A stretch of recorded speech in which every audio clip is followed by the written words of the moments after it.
नमस्कार, मैं आरी आप सभी का स्वागत करती हूँ सिटी न्यूज मुजफ्फरपुर में। चलिए करते हैं शुरुआत आज की मुख्य खबरों के साथ। रामपुरारी थाना क्षेत्र के मझौलिया गांव में अपराधियों ने दुकान में घुसकर दुकानदार को गोली मारकर की हत्या। खबरा स्थित आईटी जोन सेंटर पर एसटीईटी परीक्षा में छात्रों ने सिस्टम हैक होने को लेकर किया हंगामा, परीक्षा हुई रद्द। और सनातन धर्म पर विवादित बयान देने के खिलाफ मुजफ्फरपुर न्यायालय में तमिलनाडु के मुख्यमंत्री और खेल मंत्री पर हुआ परिवाद दायर। तो ये थी आज की मुख्य खबरें। अब खबरें विस्तार से। रामपुरारी थाना क्षेत्र के मझौलिया गांव में अपराधियों ने दुकान में घुसकर एक व्यक्ति की हत्या कर दी।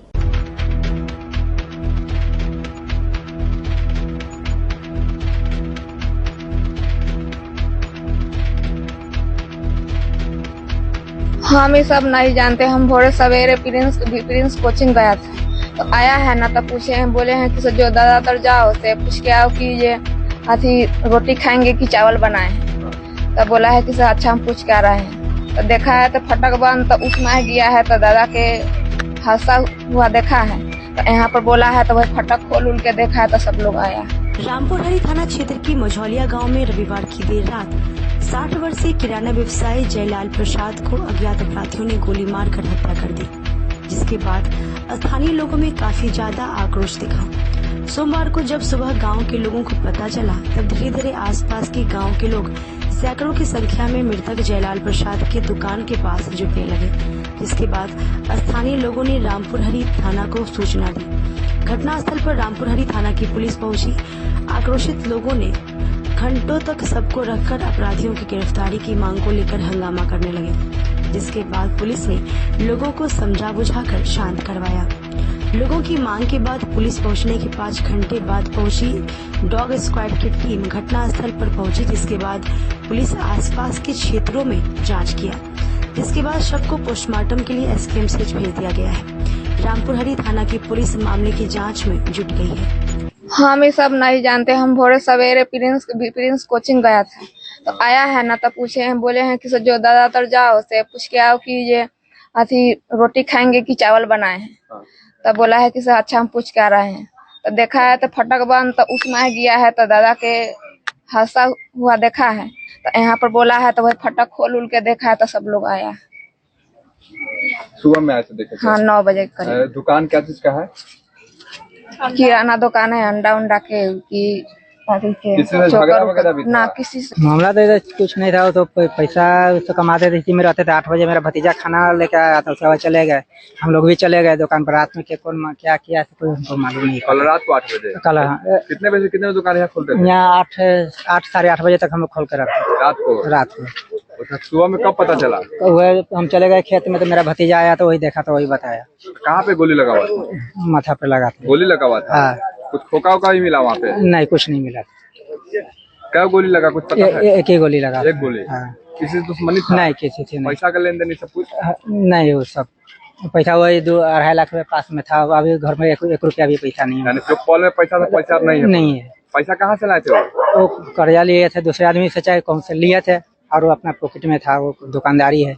9 साढ़े 9 बजे सूचना मिली थी कि मझौलिया में एक दुकान में एक व्यक्ति सोया हुआ था। उम्र कम 60 वर्ष है, जिनका नाम जय मंगल प्रसाद बताया गया।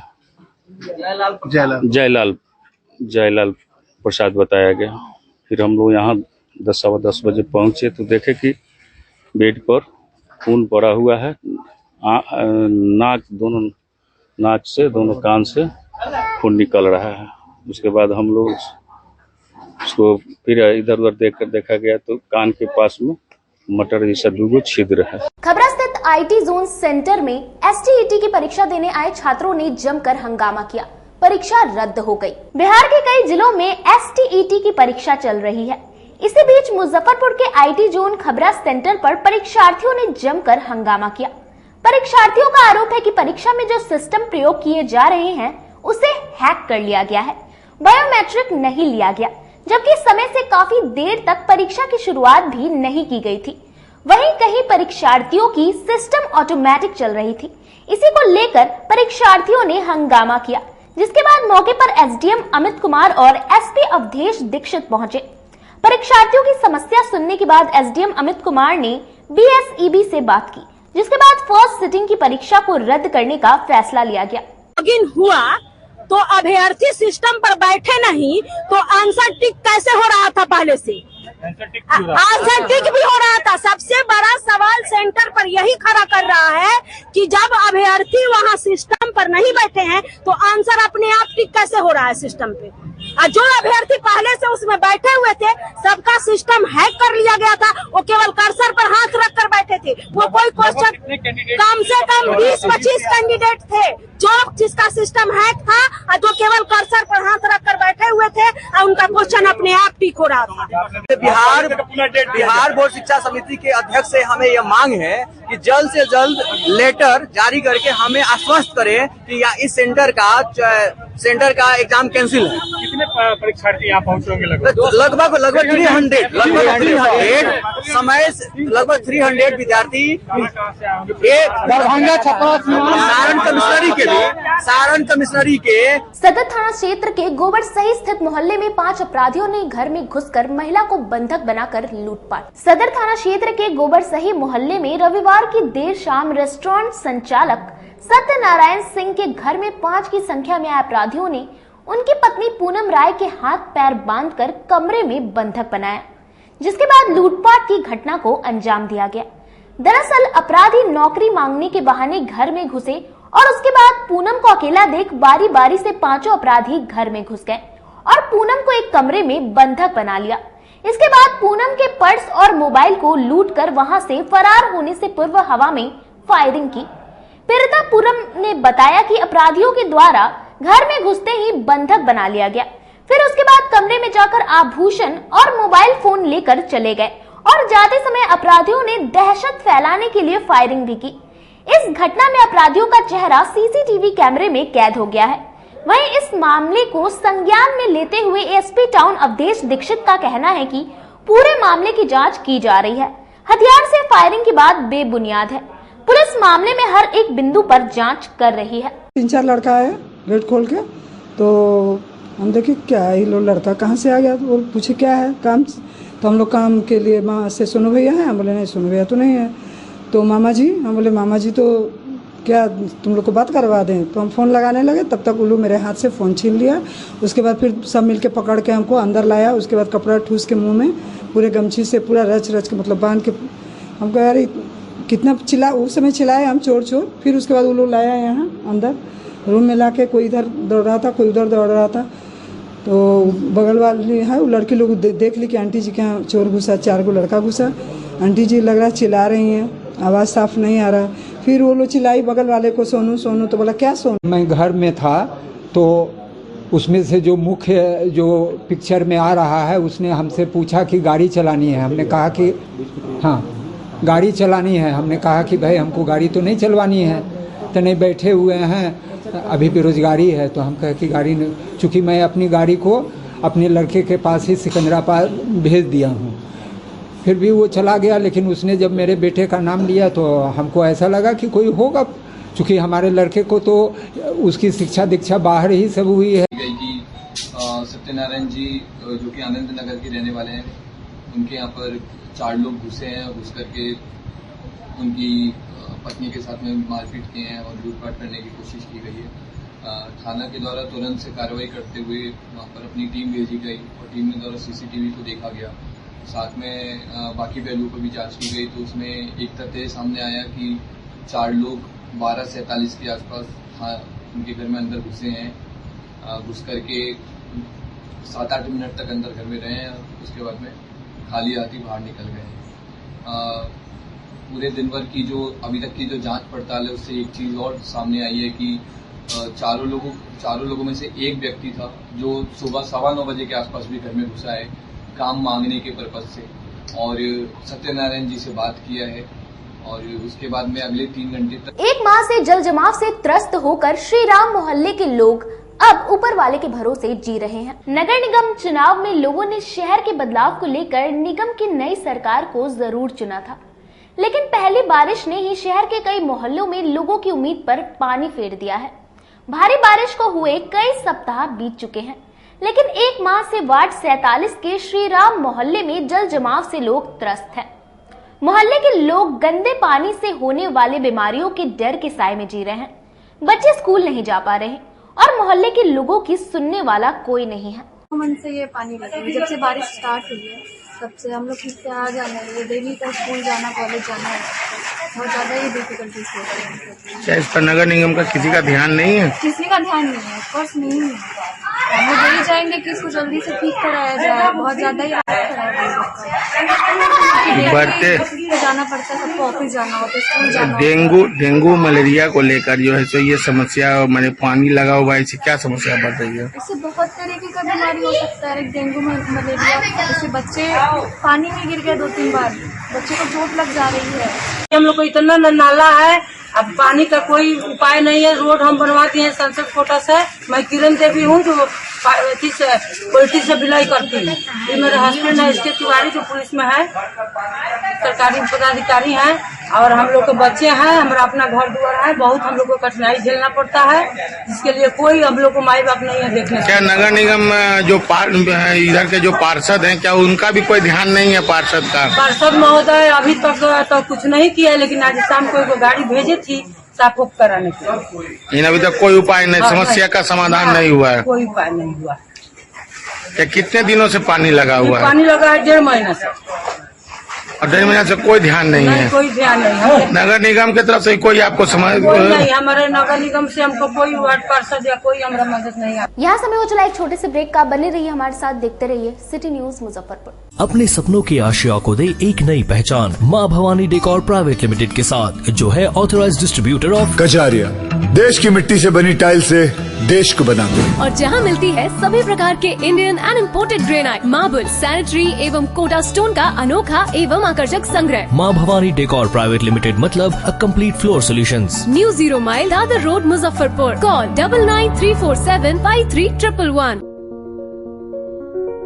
जिले की शान बन चुकी बाबा लहठी अब लोगों की जरूरत बन चुकी है। अत्याधुनिक रेंज और भरोसे को समेटे हुए लोगों के लिए नई नई डिजाइनर लहठी उतारते रहते हैं। ऐश्वर्या राय बच्चन, सचिन तेंदुलकर की पत्नी से लेकर न जाने कितने सारे नामी हस्तियां इस लहठी के दीवाने हो चुके हैं। लोगों के साथ ने ही बाबा लहठी की पहचान देश से लेकर विदेश तक बनाई है। ऐसा साथ बनाए रखने के लिए आप लोगों का तहे दिल से धन्यवाद।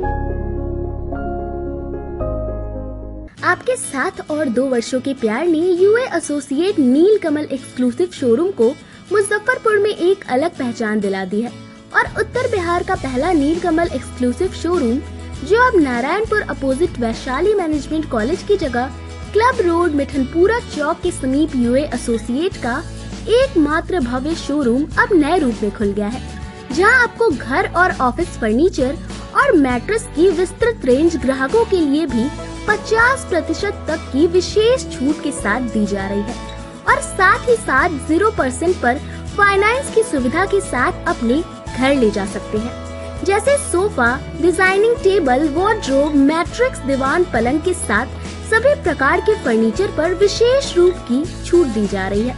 2 वर्षों का साथ निभाने के लिए यूए एसोसिएट नीलकमल एक्सक्लूसिव शोरूम आपका तहे दिल से धन्यवाद करता है और एक बार हमारे यहाँ अवश्य पधारें। इस विशेष छूट का लाभ जरूर उठाएं।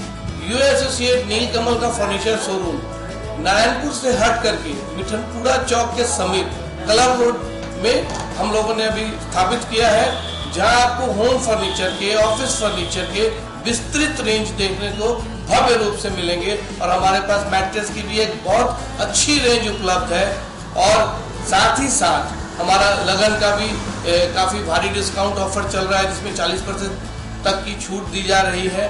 और साथ में हमारे यहाँ फिनांस की भी सुविधा है, जिसमें आप बजाज से, HDFC से 0 डाउन पेमेंट पर भी सारी चीजें ले जा सकते हैं। तो आप लोगों से निवेदन है कि एक बार आकर के हमें सेवा का मौका।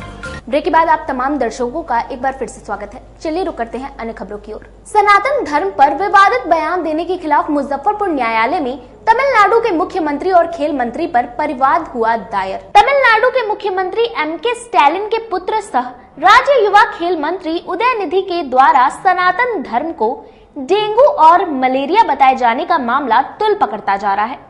जहां एक तरफ भाजपा के साथ साथ हिंदूवादी संगठन हमलावर हैं, वहीं सोमवार को मुजफ्फरपुर के अदालत में अधिवक्ता सुधीर कुमार ओझा ने आवेदन देकर तमिलनाडु के मुख्यमंत्री एम.के. स्टालिन और उनके पुत्र राज्य युवा खेल मंत्री उदयनिधि के खिलाफ एक आपराधिक मुकदमा दर्ज कराया है। धारा 500, 504, 295, 295 क, 298, 120 बी के तहत मुख्य न्यायिक दंडाधिकारी की अदालत में मुकदमा दर्ज कराया गया है। आरोप है कि मंत्री उदयनिधि ने एक साजिश के तहत जानबूझकर सनातन धर्म के खिलाफ बयान दिए हैं। उनके इस बयान से करोड़ों हिंदुओं का अपमान हुआ है, साथ ही हिंदुओं के धार्मिक भावना को ठेस पहुंची है।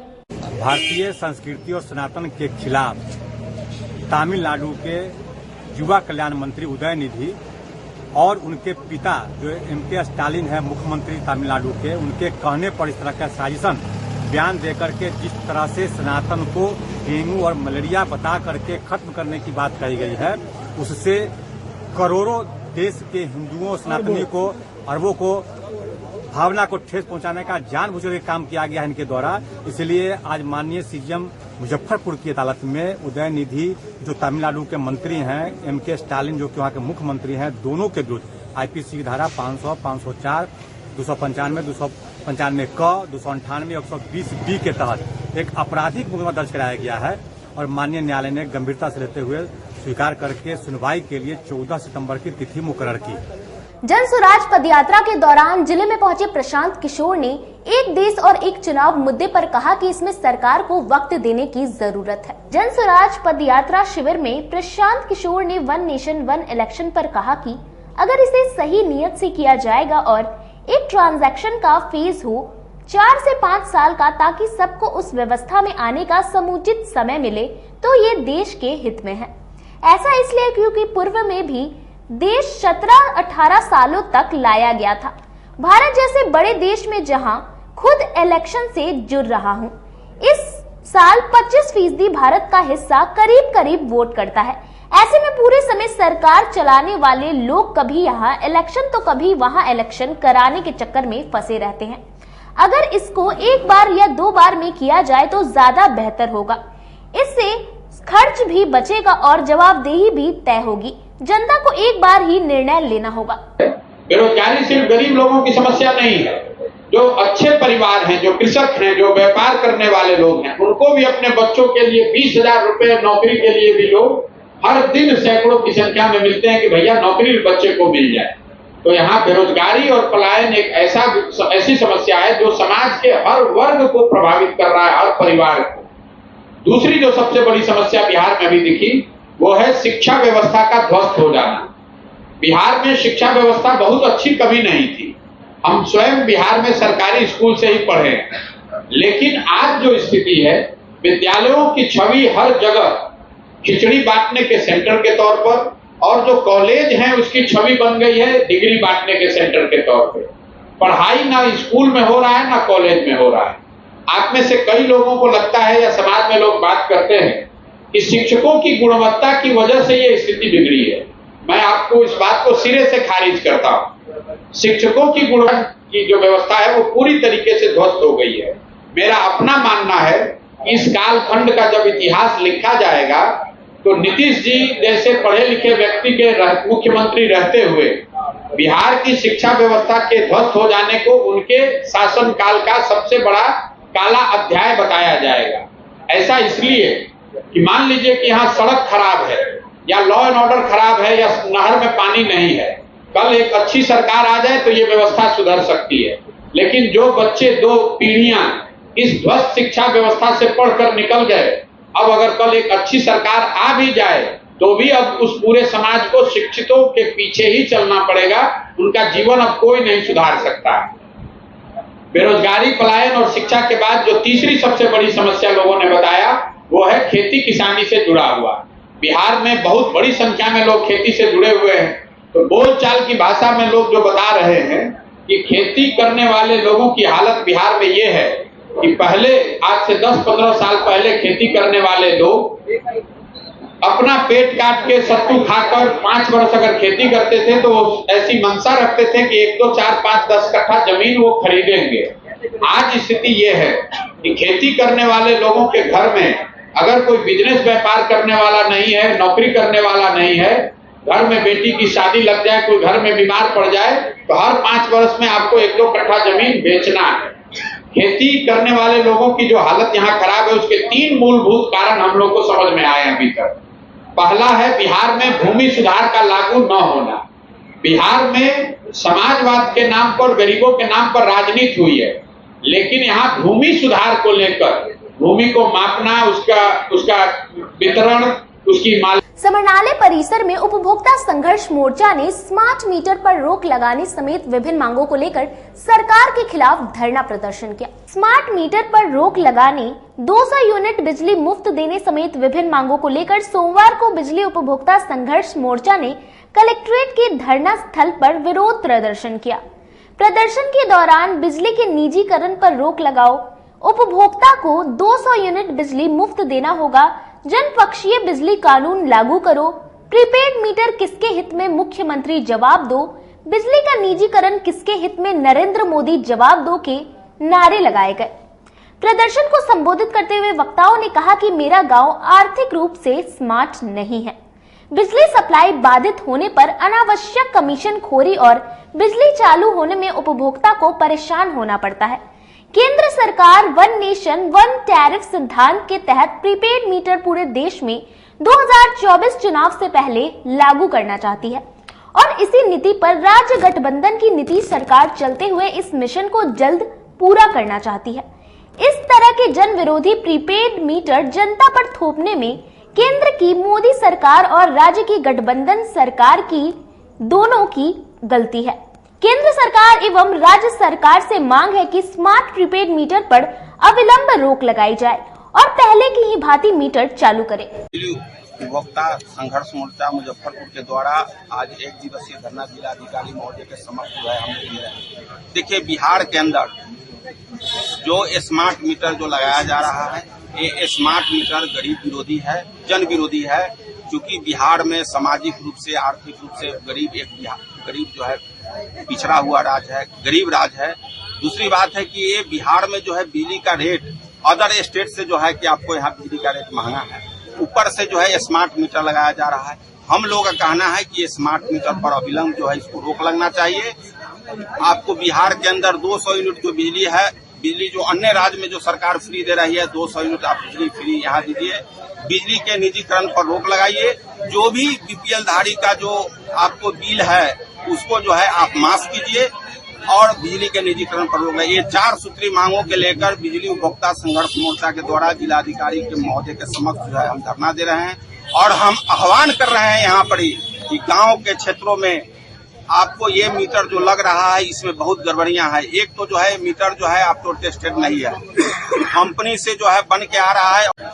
बिजली एक जमाने में अंग्रेज के जाने के बाद 1910 में का जो बिजली कानून था उसको मैंने निष्क्रिय करते हुए 1948 में बिजली अधिनियम जो कानून बना उसके तहत जो उत्पादन का जो सिद्धांत रखा गया, नो प्रॉफिट नो लॉस। जिस जमाने में गांव के लोग बिजली का उपभोग करना नहीं जानते थे, बिना बिजली का हमारे उत्पादन का बहुत सारा साधन चल रहा था, आज बिजली के जरिए ही छोटा छोटा उद्योग से लेकर पढ़ाई लिखाई से लेकर हर रेल हर विभाग चल रहा है। बिजली का दाम बढ़ने से हर चीजों का उपभोग का चीजों का दाम बढ़ जाता है और इसकी मार छोटे छोटे उद्योगों से लेकर छोटे छोटे कारखाना से लेकर आम जनता तक महंगाई के रूप में प्रभावित होती है। 1948 में जो नो प्रॉफिट नो लॉस के सिद्धांत पर बिजली मूल्य का निर्धारण तय किया गया था। खबरों का सिलसिला यही होता है समाप्त। अब मुझे और मेरी पूरी न्यूज टीम को दीजिए इजाजत। कल फिर मिलेंगे आपसे शहर की तमाम खबरों के साथ। नमस्कार।